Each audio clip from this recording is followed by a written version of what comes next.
ny toy ivaka ny fahamarinana sy ny fikambanan'ny mpiara mamaky ny baiboly ary ny fikambanana mampiely baiboly eto Madagasikara dia faly manolotra anao ity fandaharana ity. Fantatrao va fa mamatonalina izao? Andro faharoa faly miara-bantsika indray izay manaraka izao fandaharana mamatonalina izao.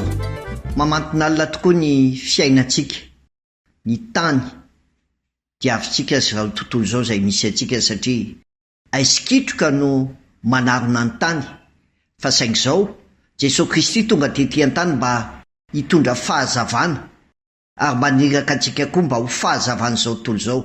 Ary izay indrindra no antom-pisiany izao fandaharana mamatonalina izao, ampatsiarovana antsika fa manana andraikitra izao sy anao ao anatin'ny tontolo manodidina izay ametrahan'ny tompo antsika, kanefa ihany koa afahantsika mijery, mandalina ahoana hoy ny soratra masina raha miaina ao anatin'izany atao hoe mamatonalina aiskitroka izany ny fiainantsika. Kristy ny fahazavana, fa miantso antsika ho fahazavana eo amin'izao tontolo izao ihany koa izy. Melo izany dia ndeha hivavaka sika aloha. Andriamanitra misaotra anao izay ny fahafahana indray mandray ny afatry ny teninao, lay teny fiainana, lay teny mitondra fahazavana, satria ny teninao dia fanily tongotray sy fanazavana ny lalanay tokoa. Dia azavao amin'ny alalan'izany teninao izany indray izahay, ka raha manaraka izao fandarana izao izahay dia tena hoe hitondra fahazavan-tsaina eo amin'ny fiainanay ny teninao, ary atonga ny fiainanay ihany koa amirapiratra ho voninahitra ianaranao ny fisianay eto amin'ity tany feno aizina ity. Dia amin'ny anaranao Kristy Tompo no anaovanay izany vavaka izany. Amen. Ry havana, ao anatin'izao fandaharana mamatonalina izao dia iresantsika fa mandalo aiskitroka tokoa ny fiainana, na ny fiainan'ny olona manokana izany, na ny fiainan'ny fiarahamonina izany, na ny fiainan'ny firenena izany, na ny fiainan'izao tontolo izao mihitsy. Ary ianao izay manaraka izao fotoana izao angamba ny mety ao anatin'ny faharerahana, mety olona miaina ao anatina alahelo, mitomany, mety misy zavatra mavesatra eo amin'ny fiainana izay tsy takatry ny olona manodidina anao kory, fa ahoana hoy Jesosy?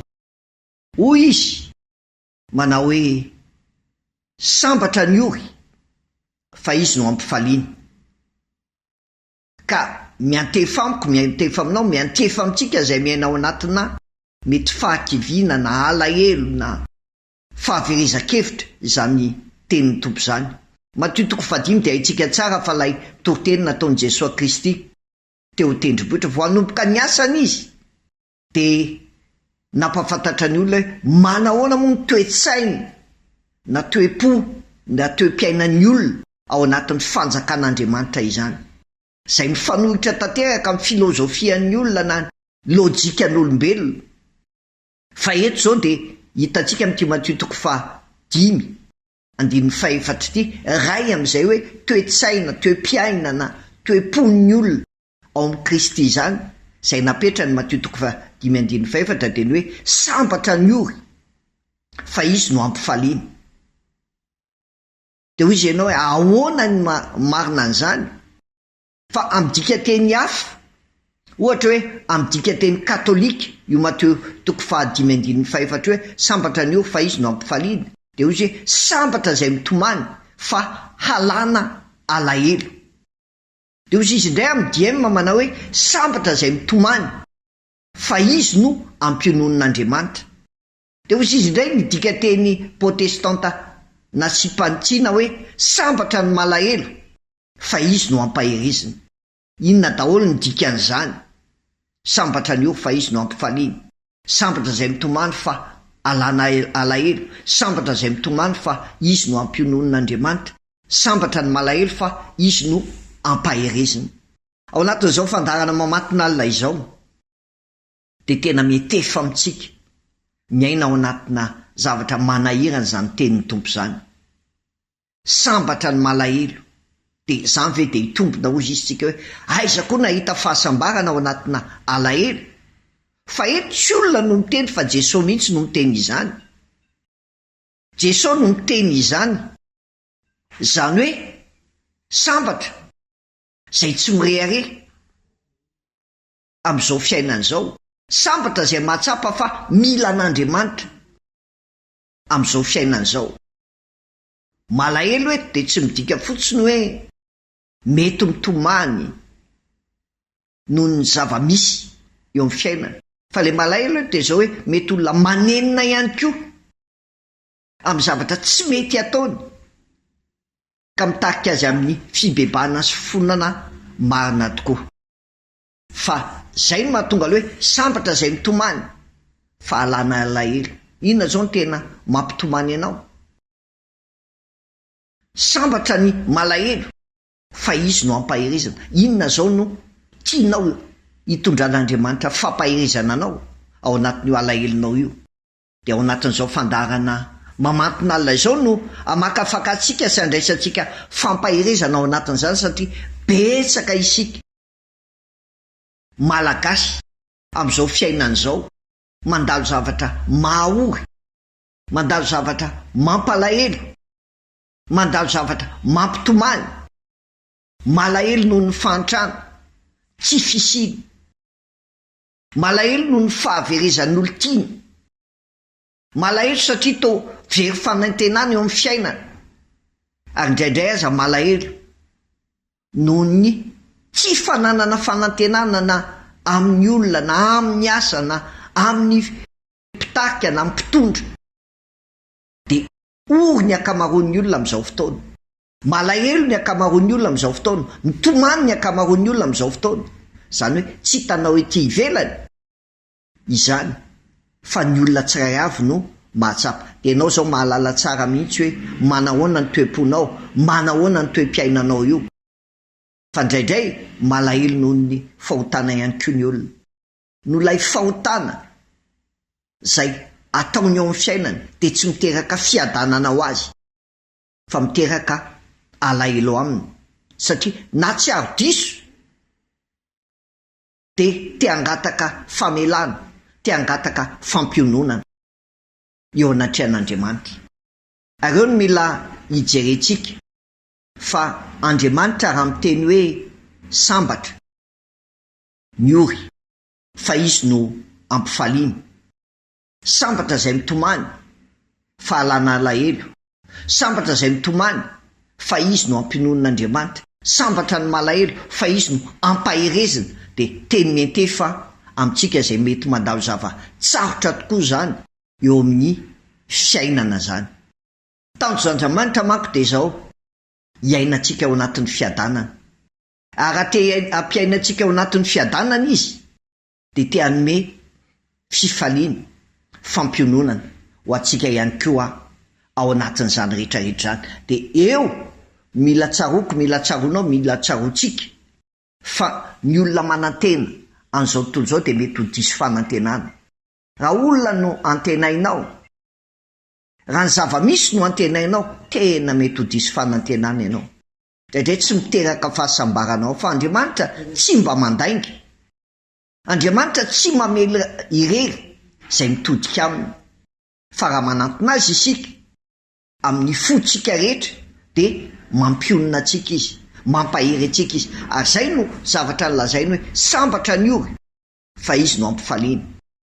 Hoy ny dikateny protestanta tamin'ny 1865. Fa sambatra zay mitomany fa alana alahelo. Hoy ny dikateny katolika. Sambatra zay mitomany fa izy no ampiononan'Andriamanitra. Hoy ny dikateny iombona eto Madagasikara. Ary sambatra ny malahelo fa izy no ampahirizana. Hoy ny dikateny protestanta na Sipantsina. Dikan'izany dia zao, ny fiononana avy amin'Andriamanitra ihany mampahery ny olona manoloana ny zavatra manahirana ao anatin'ny vanim-potoana iainantsika ankehitriny. Fa tsaroantsika ny teny Isaia any amin'ny Isaia 7:17 any hoe toy ny fampiononany reniny zanaka no ampiononako anareo izy Andriamanitra. Zany hoe Andriamanitra dia mipetraka ao toerany reny, mahita ny zanany ao anatin'ny fahoriana, alahelo, dia ny tena tanjony dia ahoana ny amerina an'ilay hafaliana, ahoana ny amerina an'ilay fahasambarana, ahoana ny analana an'ilay ranomaso. Fa zay mananjanaka kely dia mahita an'izany mihitsy hoe manahoana ny zanakao rehefa ao anaty fahoriana. Ny tanjonao dia hitondra inona? Fahasambarana ho azy ao anatin'izany zavatra zany. Inona ary ny fampiarana ho antsika ao anatin'izany tenin'Andriamanitra rehetrarehetra izay noraisintsika teo zany? Inona ny fampiarana ho ahy? Inona ny fampiarana ho antsika ao anatin'izao atao hoe mamanton'alina? Satria aizikitroka ny ainan'ny fianakaviana, ny firenena, ny fiarahamonina izao tontolo izao mihitsy. Mety misy alahelo ve ao am-ponao fa ny fanontaniana efa niantso an'Andriamanitra ve ianao? Tsaro fa tsy manadino anao Andriamanitra ary tsy very fotsiny ranomasonao latsaka raha tena ao an-datrehan'Andriamanitra ianao no mitaraina ao anatin'izany. Ka raha mitenenao hoe ory aho dia hoy ny tompo aminao sambatra ny ory, fa izy no ampifaliana. Raha hoentinao an-datrehan'Andriamanitra ny ranomasonao na ny alahelonao na ny fahorianao dia sarobidy ho antsika izany hoe lazao amin'Andriamanitra izay eta mavesitra amin'izao vanim-potoana lalovanao manahirana mety sedrainao na amin'ny lafiny ara-pianakaviana io, fiainanao mpivady, fiainanao miaraka amin'ny zanakao, fiainanao miaraka amin'ny ray aman-dreninao, fiainanao mpiraitam-po, zay indraindray efa tsy ahitana intsony izany atao hoe fifaliana fa ohatra hoe ory ny olona, tomany ny olona, vokatry ny fisarahana, ny adilahy, olana ara-piarahamonina ao anatin'ny fahasarotana ankehitriny, olana ara-toe-karena, ny tsy fisiny izay mianjady ny maro ankehitriny, olana ara-panahy. Satria indraindray ny olona to te hivavaka ihany fa ohatrany tsy mahatoky an'Andriamanitra intsony hoe mbola marina avy Andriamanitra amin'ny teny izay ambarany. Fa zay no mahatonga antsika miteny eto andrano hoe lazao amin'izay entany mavesatra ao rehetra, mila mivavaka amin'ny finoana isika. Lay Andriamanitra ny tenina na hoe makanesa ty amiko anareo izay miasa fatratra sy mavesatra entana, fa zany ho anome anareo fitsarana. Dia ho hitanao zany hoe ahoana moa ny fiasan'Andriamanitra eo amin'ny fiainanao, ahoana moa ny fijerin'Andriamanitra ny zavatra manjoanao. Fa raha marina aminao zany tenin'Andriamanitra zany hoe sambatra ny ory fa izy no ampifaliana, dia aza manahy fanantenana izany. Na dia tsy hainao aza ny lalana hitranga kapitso fakapitso, dia mila fantarinao fa Andriamanitra mahalala ny lalana hitondrana anahy, lalana hitondrana anao, lalana hitondrana antsika. Koa hoy ny tenin'Andriamanitra tamintsika ary tamin'ity anio ity hoe sambatra ny ory fa izy no ampifaliana, sambatra izay mitomany fa izy no ampionon'Andriamanitra, sambatra izay mitomany fa alan'Andriamanitra alahelo. Raha malahelo ianao anio tsy midika izany fa very ianao. Andriamanitra mahita anao hoy aho mahafantatra ny ranomasonao ary manome toky hoe ampionona anao, na dia ao anaty aizikitroka aritsika. Dia zay ny antom-pisian'izao fandarana mamanton'alina izao, hampatsiahanao indray fa tonga Jesosy hamonjy anao, tonga Jesosy ampionona anao, fa atolory azy zay fahorianao na alahelonao na ranomasonao manoloana ny zava-misy mety iainanao. Fa hoy ny tenin'Andriamanitra, Jesosy Kristy tonga mba hitondra fiainana. Ka miteny mihitsy izy manao hoe izao avy anana ny fiainana sady ananany be dia be. Ka ninona lalovanao dia tarovy fa rehefa tonga aminao Kristy, mety tsy miova ny zavatra iainanao sy ny zavatra manodidina anao, fa ny toe-ponao no vain'Andriamanitra voalohany hanananao lay fahasambarana. De io Paoly Korintianina faharoa toko folo andininy faefatra manao hoe Andriamanitra no Andriamanitry ny fiononana rehetra. Andriamanitry ny fiononana rehetra ny Andriamanitsika. Ka na inona fahoriana, na inona olana sedraina, na inona manavesatra, de ny Andriamanitra ny Baiboly tsy hoe Andriamanitra fitiavana fotsiny, tsy hoe Andriamanitra ny fiadanana fotsiny, fa Andriamanitra ny fampiononana rehetra koa ny Andriamanitra zay ivavahantsika.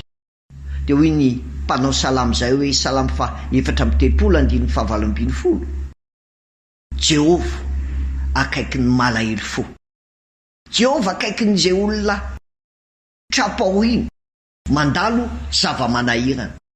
Ny afatry ny Mateo 5:5 azy de tadio fa tsy voafetra eto amin'ity tany ty koa ny fiainantsika. Tsy miankina amin'ny zavatra hita sy iainana ny fahasambarantsika, fa miankina amin'Andriamanitra.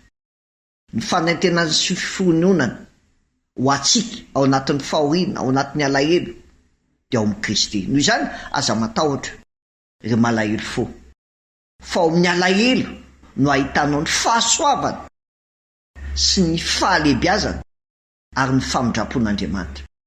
Rehefa mandalo fahorinana, fijaliana, mitodika amin'Andriamanitra ianao de hitanao mihitsy zany atao hoe Andriamanitra fitiavana, Andriamanitra fampionona. Raisoary ny tenin'Andriamanitra ho ahy, ho anao, ho atsika indray amin'ity anio ity, fa lay Andriamanitra zay ivavahantsika de tianome fahasambarana ho antsika. Le Andriamanitra ivavahantsika de mahalala koa ny mety fahoriana lalovantsika, ary Jesosy Kristy ary tonga tety an-tany de nyaina fahoriana, nyaina fijaliana. Fa saingy zao tsy nalana lay fiadanana tao anatiny zany rehetrarehetra zany. Lay fiadanana tsy niankina ny zava-misy, fa lay fiadanana niankina tamin'ny fifandraisany tamin'Andriamanitra rainy, ka ao anatin'ny zava-mahory azy de ny rainy no antsoiny. Ianao koa tadio fa miankina amin'ny Jesosy Kristy ny fiadananao, miankina aminy ny fahasambaranao, fa azan-kinina amina olona, azan-kinina amina asa, azan-kinina amin'ny zava-misy, fa ankino amin'ny Jesosy ny fahasambaranao. De ho hitanao zany fifaliana lehibe miaraka amin'izany, fa sambatra ny ory fa izy no ampifaliana. Ho ny Baiboly protestanta, sambatra zay mitomany fa izy no ampionon'Andriamanitra. Ho ny Baiboly tika teny ombona eto Madagasikara, fa sambatra zay mitomany fa halana alahelo. Ho ny Baiboly tika teny Katolika. De zany zavatra tenin'Andriamanitra rehetra zany ene mitondra fampahirizana itsika, fa mamanton'alina izao aizokitroka no misy atsika, fa soa fa tonga Jesosy hitondra fahazavana zay miteny aminao indray manao hoe zao ny fahazavana zao tontolo zao zay manaraka tsy mba ndeha amin'ny aiziny. De ndao hoe fa ao anatin'ny fahazavana ihany misy fahasambarana, ao anatin'ny fahazavana ihany misy fiadanana, ao anatin'ny fahazavana ihany no ahitanao fiarovana. Fa raha miainao anatin'ny aiziny ianao de tahotra no miaraka aminao. Miainao anatin'ny aiziny ianao, alahelo no mianjady aminao. Ny tomponia hitahiry zay teny menantsika tamin'ity fandarana mamantona alina ity. Sambatra ny ory fa izy no ampifaliana, sambatra zay mitomany fa izy no ampinon'Andriamanitra, sambatra zay mitomany fa halana alahelo. Vavaka isika. Sotrao zay Andriamanitra ny fahafanay mandray ny afatry ny teninao, fa maiziny zao fiainana zao, na ny ainana manokana, na nivony ankohonana, na ao anatin'ny fiarahamonina, na ny firenena, na izao tontolo zao mihitsy, de indraindray tsy ahitana fahasambarana, fa be ny miainao anatina fahoriana, alahelo, ranomaso. Fa soa fa menao ny teninao zay, fa tsy tahaka ny fijerin'ny olona, tsy tahaka ny fitondran'ny olona ny fijerinao sy ny fitondranao, fa ianao ny teny hoe sambatra ny ory fa izy no ampifaliana. Ianao no nampatsiaro hoe sambatra mitomany fa alana alahelo ka dia manatona anao indray zay. Ianao mahalala ny zavatra iaina ny olona izay manaraka izao fandarana izao, fa izay rehetra mitodika aminao sy manatona anao dia ataovy mahatsapa. Ny fiasanao indray ilay Andriamanitra ny fahasambarana. Dia misaotra fa na dia ao anatin'ny aiskitroka aza ny misy anay, dia ianao ilay fahazavana mamirapiratra taratra ny fiainanay, mitantana anay. Misaotra Jesosy ny fisianao sy ny asa ataonao amin'ny fiainanay. Amen.